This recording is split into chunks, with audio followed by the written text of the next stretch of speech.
This is an organization of people who have either started and run their own businesses or have had executive positions in the corporate world, who have a lot of business experience across every imaginable aspect of running a business.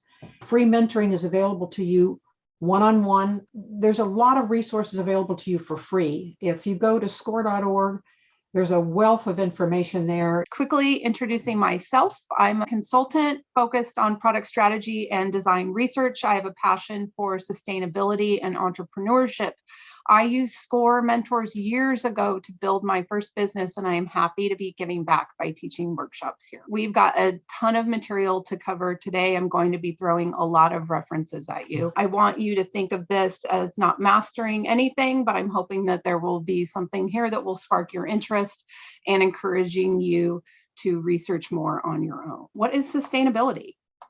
So sustainability is meeting your needs without compromising the ability of future generations to meet their own needs, not being excessive and destructive, so much that we leave the worse off, or in today's world, the same as we arrived. Right now, we are in need of a period of drastic improvement. There's an old indigenous philosophy, I think it was the Iroquois, that says that decisions we make today must consider the impact on the next 7 generations.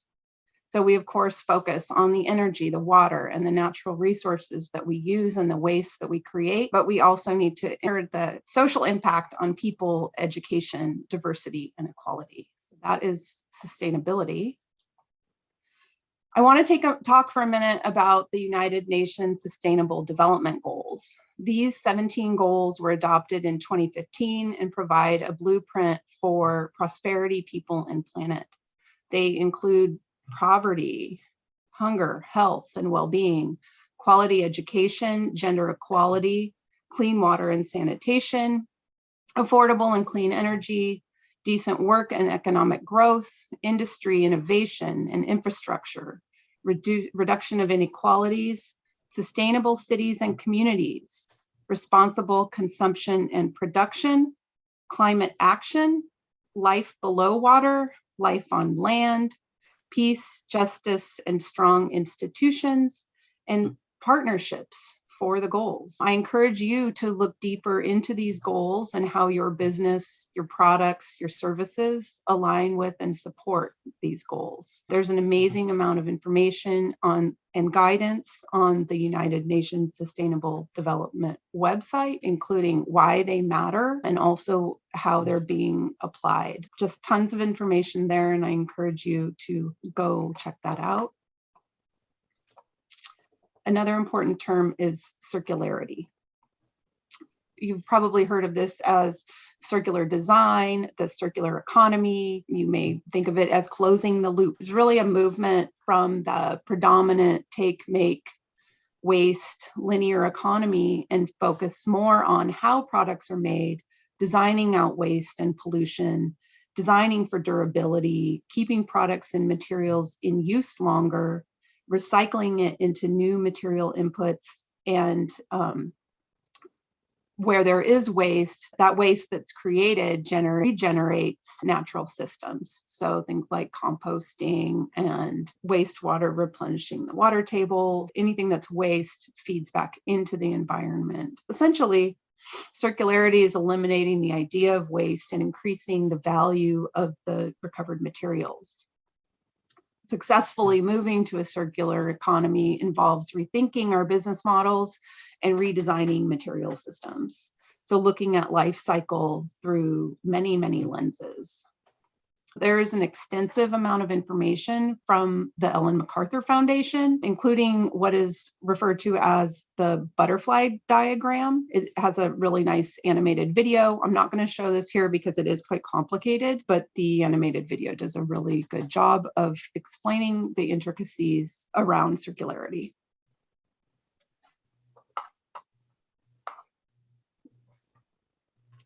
Net zero. I'm sure you've been hearing lots and lots about net zero carbon, net zero waste, carbon neutrality, and 2030 goals. Lots of companies are setting aggressive targets for 2025, 2030, and 2045. The state of California in particular has set aggressive goals to remove more climate pollution than it emits, committing to powering its cities and plants and transportation almost entirely by clean energy. The state has the ambitious goal of reaching economy-wide carbon neutrality no later than 2045. As you are a business in California, these goals pertain to you, and you have a responsibility to help meet them. There's been significant growth in renewable energy in California, but carbon emissions and fossil fuel energy sources continue to represent a significant portion of statewide greenhouse gas emissions. The aging grid structure and previous lack of attention to and investment in maintenance has fueled wildfires and power shutoffs across California each year. There is much work to be done here, and the Utility Commission knows it. California has enforceable targets in place and regulatory tools that hope to decarbonize the energy sector. Some key bills, there are key bills here. Assembly and Senate Bill 32 is basically economy-wide GHG emission targets, so greenhouse gases. It includes reducing those greenhouse gases to 40% below 1990 levels by 2030.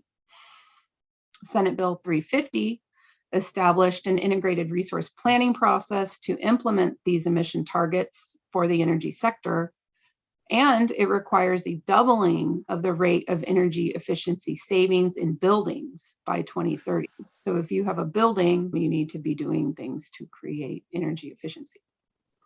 SB 100, Senate Bill 100, says that 100% of electricity sales come from zero carbon sources by 2045.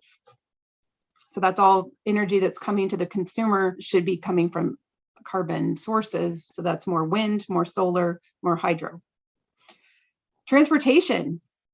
The state has become focused on the proliferation of electric vehicles, and even Newsom signed executive order for clean transportation, stating that all sales of passenger cars and trucks are to be zero emission by 2035, and all medium and heavy duty trucks and buses are zero emission by 2045 for all operations where that's feasible.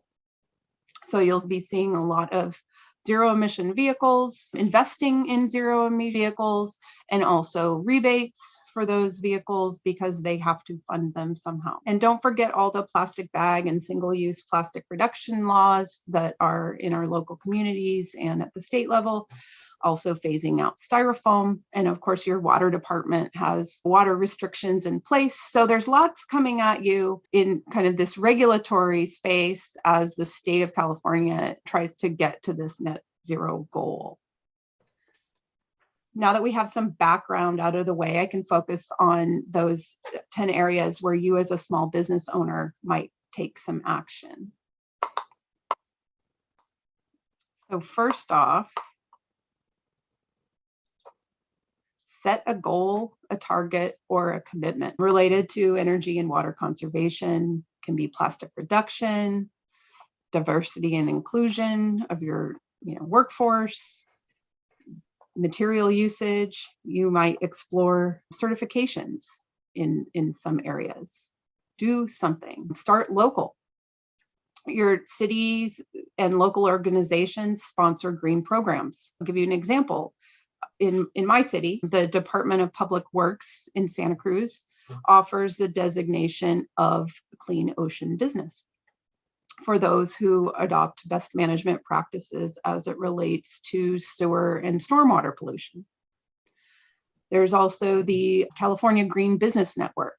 This is a network and program for regional and local communities to network together under Green Business California. So there's a link here for the Bay Area that you should check out. Also look to state level programs. These all have guidelines, benchmarks, case studies, and different incentives are available for different things. There are industry and sector specific green certifications. Nonprofit groups offer their own designations and promote companies that are, changing their behavior or maybe they haven't changed their behavior and that's their purpose. And so they're being recognized. Surfrider Foundation, for example, designates and promotes ocean-friendly restaurants. They're committed to cutting out wasteful single-use plastics and provide a framework for sustainable choices that restaurants should make. At the national level, you may want to strive towards LEED certification for your building if you're investing in a lot of environmental improvements. There's also the EPA has many programs to help showcase and set standards for efficiency and waste minimization, as well as transportation, refrigeration, your use of chemicals. And then on a much grander scale for larger companies are setting science-based targets. Companies like Walmart, companies like Best Buy. And they're using internet, and companies that produce goods on a large scale are using international standards for guidance on manufacturing, packaging, efficiency, sustainability, environmental management systems. So that's ISO. But even though you are a small company, you can still look towards sector-specific guidance that may apply to the industry you're operating in and give you some guidance on some things you can do. Hand in hand with setting targets, you want to monitor and report on your progress. So here we have another buzzword of the day, ESG. That stands for environment, social, governance. Under the environment area, you want to monitor, people are monitoring and reporting on climate change, waste and pollution, their natural resources. From a social standpoint, this is your people, the health and safety, society, human rights, gender equality, diversity and inclusion should be here as well, labor unions, and then governance. What is the corporate governance structure? What do the stakeholders want? Are they being engaged? This is not only shareholders, but also the community. And then transparency. There's a little diamond in the picture. And I think that stands for, transparency in, maybe the minerals and the material extraction and, what those processes are and how you can be more transparent with your stakeholders and those that are interested in your practices. So what gets measured gets managed. With your goal or commitment in mind, you want to evaluate where you are or have been and the change you make each year from those efforts. Many companies, big and small, create a sustainability report or a page on their website that is dedicated to these efforts. Some include metrics in their annual reporting cycle to shareholders and stakeholders. What may seem like greenwashing to some is actually great documentation and can be inspiring to individuals, companies, and communities. So show off your good work, report on your efforts, call for action to your challenges, reinforce your purpose and your progress with your employees. Share your case studies and report on the key KPIs you set around the environment, society, and your standard of governance. A growing trend with larger companies are formal reporting bodies and investing indices. This is a long time coming. I was a CPA in the early 2000s, and this was dream work for me when I was an auditor and a consultant at a Big Five firm. Now these big firms and are strategic assessment agencies, and they're turning more towards sustainability offerings and they're hiring staff. And a lot of this is, there are structures in place. And this is where we have the Global Reporting Initiative that has been around for years and offers specific sector guidance when it comes to reporting and credibility.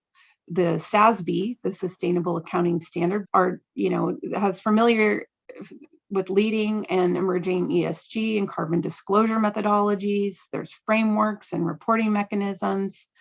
CDP, the Carbon Disclosure Project, holds the largest environmental database in the world, and they have scores that are widely used to drive investment and procurement decisions towards a zero carbon, sustainable, and resilient economy. So that is my plug for looking further into those organizations, not necessarily to apply it to your small business, but to learn from it get ideas of how to report and what kind of proper ways to document your efforts and the kind of usage, your waste, and how do you quantify your waste and your pollution? So these companies can offer a lot of guidance in that area. On to number 3. So energy use. This is a big one. This is a big focus for California, and it's 55% of global emissions come from the energy we use to power homes, businesses, and transportation. Solar generation and battery storage are foundational to the transition to clean energy, as are smart and local microgrid systems that allow consumers to function without dependency on that tradition. Tends to be a little unreliable in the summertime for us in the mountain areas. The California Public Utilities Commission uses the lingo shape, shift, shimmy, and shed to describe their actions. Shape is the response in demand to the behavioral programs that they've put in place to encourage their energy users, their consumers, to do different things, adopt different practices, and as well as price increases and how that shapes demand. The shift, and this is where I think we can all do something, is shifting that consumption from peak time periods to periods where there's an excessive amount of clean, renewable energy. So doing laundry in the morning versus when you get home from work will not only save you money, but it will kind of take pressure off the traditional grid. So, and then shimmy is when we as consumers experience those short outages while they alleviate loads on the system. And shed is reducing that load on the system. So I think the key ways that you can take action are in the load shed. Use less energy, try to conserve. Shift your time of day you use the most energy. Daytime hours are now the most desirable time to operate because you're using the clean energy produced by solar, while the higher priced peak hours have shifted to like 4 to 9 p.m. where they're sharing them and using more fossil fuels. So you want to avoid your energy intensity during the peak times because the load on the grid is the heaviest and it uses more fossil fuel-based energy. Transportation is another huge area. We've talked about this in the, regulations that are coming up in those targets, that there is an increase in electric and zero emission vehicles and utilize solar for charging. So there's some things you can do there. Also within the transportation space, use shared use mobility programs, or, we had jump bikes recently in the last few years. So electric shared bicycles, lots of ideas coming from startups in the space of shared mobility, subscription services, things that take cars off the roads or use them more, so that there isn't this proliferation of cars, but that there are vehicles in use for longer by sharing.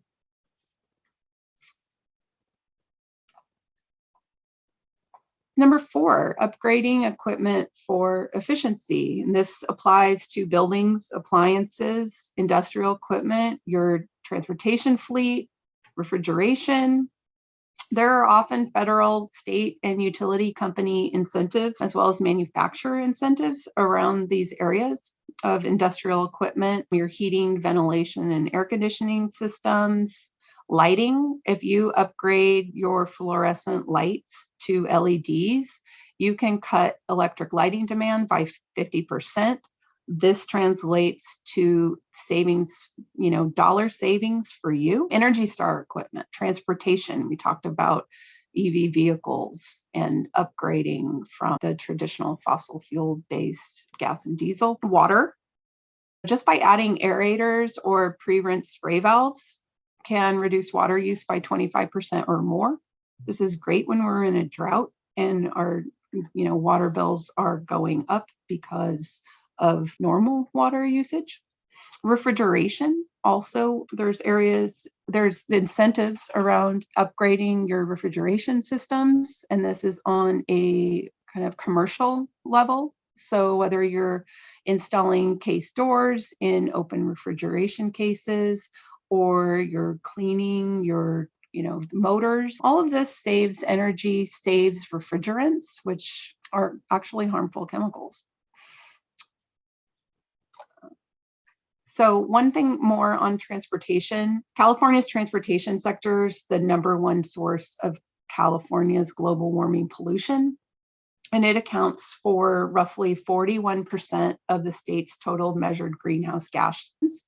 So you can see why there's this big emphasis on net zero emissions and this conversion to EV vehicles. There is a clean transportation program at the California Energy Commission and numerous vehicle incentive programs at CARB, the California Air Resources Board, that support the sales of cars, trucks, and equipment. These programs are designed to increase the affordability and access to electric vehicles so that Californians can participate in this transition. It's also invest in companies that are privately developing batteries to store electricity, hydrogen fuel technologies, creating jobs, and creating improvements in air quality. So look to those resources, the Clean Transportation Program, the California Energy Commission, and the California Air Resources Board for incentives on transportation. Now we can move on to greening the supply chain. So greening the supply chain really, if you look at it, is environmentally friendly inputs, lessening waste, increasing the recyclability of outputs, but really thinking about the pollution that each component makes through production, warehousing, transport to market, packaging, and disposal. You look around this wheel here and you've got the extraction of raw materials or the procurement of raw materials, and who's supplying it, what do they do, how does it get to the manufacturer, what happens during the process of manufacturing, then it goes to a distributor, you're transporting until it finally somewhere along the line it probably sits in a warehouse, and what's happening in that warehouse, what are conditions like in that warehouse, whether it is labor or lighting or ventilation, what's happening in that warehouse. Then it goes to the retailer. What's happening at the retailer? What does the retailer do? How is it packaged to be effectively distributed to the retailer? And then how is it sold? What happens during that process from the retailer to the consumer? And then when the consumer uses it, what happens then? Can it go back into being a raw material? Can it be recycled? Is it just wasted? Will the retailer take it back? Will a manufacturer take it back? How do these things all come into play? So yeah, think about each component through production, warehouse, transport, package, and disposal. This covers, material sourcing. You think about the company's reputation. Are you buying local? Is it regenerative? The warehousing, is there refrigeration involved? What is worker safety like throughout this process? Transportation and shipping, what waste, what water is used, what chemicals are used. Walmart actually is doing a lot with their supply chain, and they recognize that 80% of a company's carbon footprint resides in its supply chain. And Walmart is encouraging its suppliers to pursue reduction goals across the 6 pillars of energy, nature, waste, packaging, transportation, product use, and design. Walmart has a goal to avoid 1 billion metric tons, that is a gigaton, of greenhouse gas emissions from its global supply chain by 2030. And that is coming up really quickly. They have a financing program that help encourage their suppliers with access to financing if they reduce their greenhouse gas emissions in at least one of these areas. And they have a big project around this. So I know Walmart is always kind of looked at as a bad guy, but if you really dig into their sustainability efforts, they are leaders in this area. Design for R. This is essentially my favorite area. Design for R applies to designing or redesigning products as well as evaluating the products that you buy. You'd think that this R would just stand for recycling and that you would be done with it and all is great, but it's not. Recycling actually uses a lot of energy and materials. In essence, you want to start designing for a long life, the ability to reuse it, whether it's in the same capacity or repurposed for something else. Another way to prolong the material's life is to design for repair. So easy to disassemble and replace the parts, easy for the consumer to either repair it themselves or the ability to send it back to the company for repair. Maybe repair is offered as a service. Maybe it's even something you have to pay for or it's complimentary, but enabling that product to easily be kind of disassembled and easily repaired, or replacing parts, consumer to repair it themselves, or the ability to send it back to the company for repair. Also remanufacture. We've all heard of refurbished goods. We may even be using a cell phone that has been refurbished. Perhaps when product materials are recaptured, they can be disassembled and the parts used in the remanufacture of new goods. And then those parts, of course, if they're able to be recycled, you want to think about what happens at the end of its life. Can it be recycled? And then what can that recycled material be used for? I'll give you an example here of something that isn't necessarily readily recycled in all areas. You're probably all familiar with the berry fruit packaging, the little clear clamshells. Those are recyclable. However, they're not recyclable at all recycling facilities.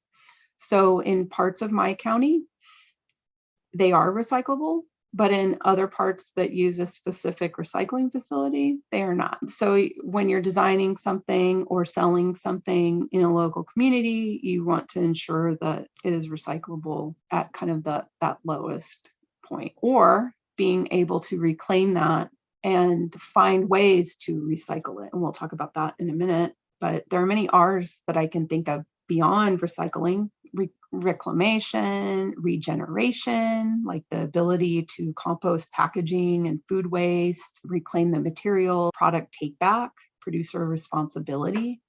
This is essentially free-ish materials for a company like, say, Coca-Cola to kind of have that extended producer responsibility where they're reclaiming back their plastic bottles or their glass bottles and being able to use that material into making more bottles.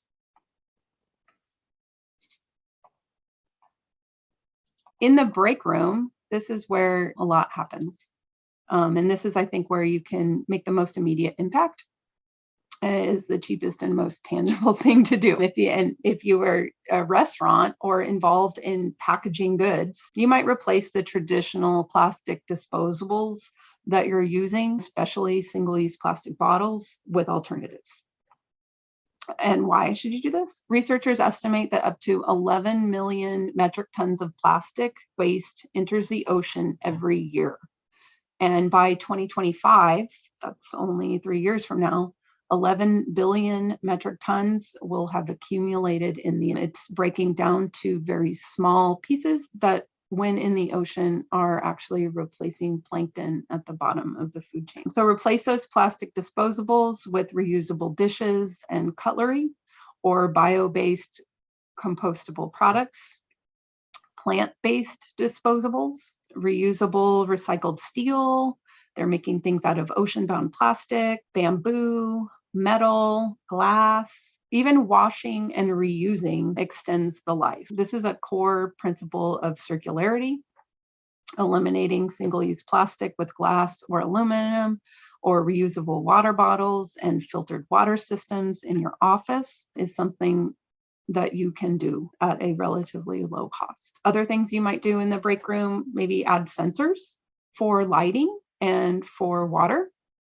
Your water faucets, your toilets, replace the lighting with LEDs and add sensors. Mentioned the water a few times, and create a space for recycling and industrial compost collection. Batteries. Employees really appreciate it, being able to collect on their behalf and dispose of them appropriately. Foods, more plant-based foods and less cattle make for less GHG emissions. So encourage more plant-based meals if you're providing food for people or going out to lunch. I think that is a big thing that is emphasized. Eco-friendly dish soap, phosphates in the water, replacing your toilet paper from the traditional to the 100% recycled or bamboo. Save the trees. Bamboo is really, really renewable. What else? Okay.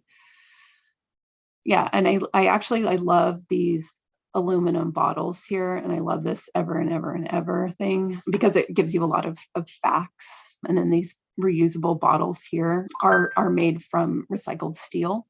So I think these things are important. One thing I would add is that you can actually promote your business from a lot of these. You can print your label on a aluminum can here of water, or you can print your logo on a reusable water bottle. And these are great fun things that you can do for your business.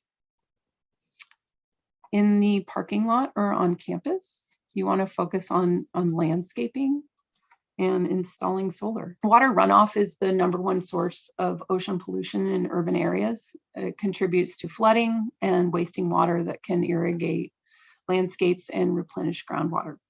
These are some examples of just landscaping signage that I've come across in my own community. They're called anything from stormwater gardens. This was a stormwater meadow, ocean-friendly gardens, bioswale, living water purification. Essentially, it's using native plants and rocks to create a permeable landscape that cleanses and captures stormwater and replenishes that groundwater table, preventing runoff to the street.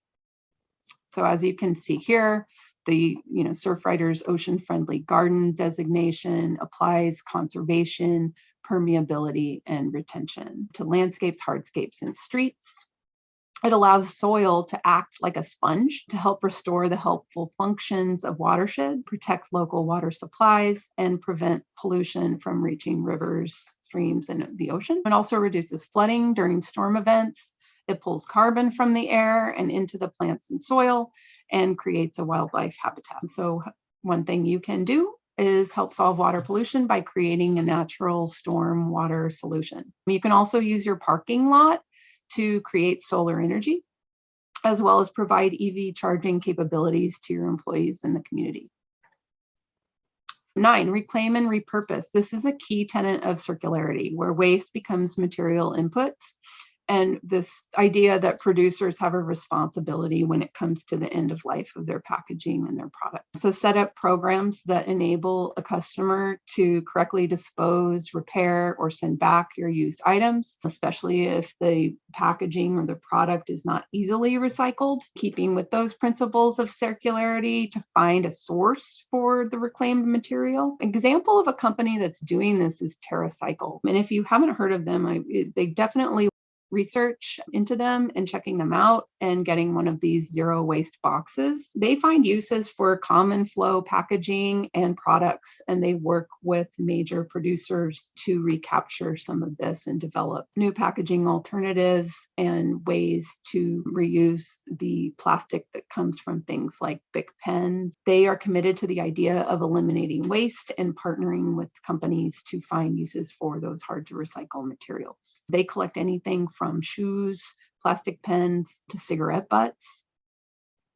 And they're definitely worth checking out. And number 10, ask nature. This is biomimicry, essentially. It's a design discipline that seeks sustainable solutions that emulate nature's patterns and strategies. Plants and animals have different ways to solve problems that have inspired inventions. One thing about nature is that there is not waste in nature. They reuse every little bit for some function or purpose. And all of it is natural, so it biodegrades. So by studying the structures of nature strategies and how they are built, biomimicry can help you minimize the amount your company spends on materials, while also maximizing the effectiveness of your products. Patterns and forms.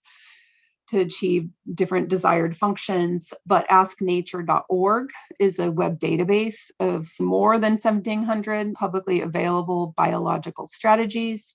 It is a free and open tool that helps nature-inspired design become a standard practice. And the site allows you to, as its name implies, pose a query. How would nature process waste, or many, many different things. You simply add a verb, a keyword, or a short phrase, and you're off and running. It is a community of designers and scientists that are using or creating innovations inspired by nature and looking to life systems and features to inspire the design and solve human problems.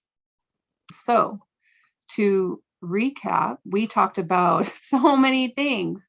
We talked about sustainability, circularity, carbon reduction goals, certifications, monitoring, and reporting, optimizing your clean energy use. We talked about solar. We talked about peak energy use. We talked about microgrids. We talked about upgrading all the different equipment in our business practices for efficiency. We looked at the supply chain, thinking about our materials, our packaging, our warehouses, transportation. We looked at design for R and the many different R's that there are, and biomimicry. And these are two great design areas if you're creating a new product or if you're wanting to source from products that are made this way or designed this way. We talked about the break room and shifting away from plastic to reusable or bio-based choices, being bioswale and ocean-friendly gardens that kind of cleanse the stormwater and keep it out of our system. These are things, there's some direct links here to specific pages or just some keywords that you could type into Google and it would bring you up a plethora of information. I definitely want to highlight the Ellen MacArthur Foundation and the good work that they're doing on circularity, as well as plastic reduction. Redirect is another R. Yep, and the Surfrider Foundation also has a number of programs that can help businesses, and they are on a national scale, international scale, actually. Science-based targets. I think that's really complex, but there is sector guidance. So if you are in one of the sectors, I've definitely looked to that. And then sustainable development guidelines and development goals and relating what you're doing back to these, 17 key goals and having that purpose for your business. I wanted to re-emphasize the free mentoring that's available to you and the links that you can go to both nationally and locally in terms of finding a mentor. Be aware that you can look at the bios of all the mentors. You could pick somebody specifically you'd like to talk to, and you can keyword search on the national site. You could, given that we're all doing video now, it doesn't matter if they're local. If you have a particular type of industry or business that you're in and you're looking for a mentor who has experience specifically in that one, you can do a keyword search on the nationalscore.org site and find a mentor and request to speak to them specifically. Or if you have general questions and you want to develop a relationship with somebody local, you can go to the local SCORE office for those in Silicon Valley. That's our link. And again, you can look at the bios there and request a free appointment with a mentor. And by the way, those appointments can be as many as you want, whenever you want, with whomever you want. It's a totally open to you based upon where you are in your business cycle and what types of questions that you have.